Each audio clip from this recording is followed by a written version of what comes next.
This is the fourth nomination for you, sir. And I apologize, I should know this. Have you won a Grammy yet? I have not. What the hell? Who do we have to talk to about this? It's me and Susan Lucci.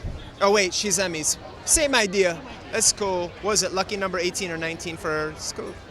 You know, so there's lots of people that have been nominated for tons of Grammys. It's just nice to be here. It's nice to be recognized by your peers. That's it. The nomination for me is the win. I think being recognized by other musicians, having electronic music be a part of this party. I mean, it was only 13 years ago that we got to even be invited to this, so this is still a really big day for us. Now, I want to ask sort of a technical and professional question. Are you involved with the Grammy? Are you a voting member of the Grammys?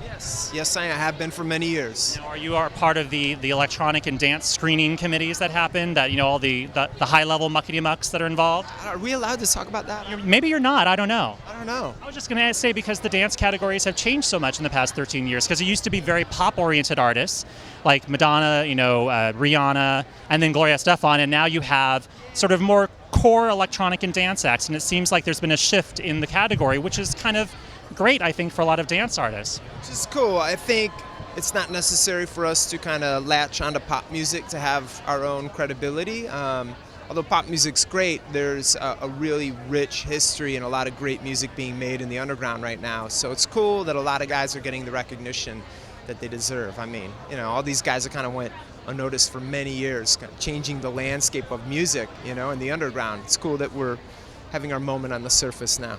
Didn't mean to give you a curveball there. It's just I've always been really actually fascinated by that entire idea in the dance categories, because the Grammys are always so crazy where there's 80 categories, so many different genres. How do you determine what goes into what? And there's always a place, it seems like, for everyone at the dinner table at the Grammy Awards, And I think that's just a sign of the times. Dance music's collided with pop music so much over the last decade. I think a little while ago it was really easy to understand, like, oh, okay, cool, this is electronic music, this is pop music. Now it's like the lines are just blurred, It's like, who knows what's going on, What's coming up next for you that we can talk about? What can we pimp and promote right now? In the nicest way possible. I didn't mean that in a, yeah. That's good. Us is my next single. It's called Us. It's by Sid and I, a buddy of mine that I've toured with many times, a brilliant young producer, coming guy, next generation dude.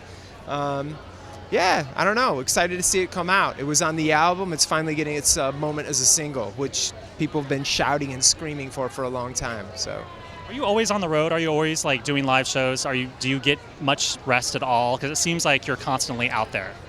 I am on the road a lot, like well over 2/3 of the year. I'm gone. But yeah, I mean, listen, this is a blessing. I mean, I love living here in LA and being home when I can be and attending beautiful parties like this. But out doing shows is where I feel very comfortable.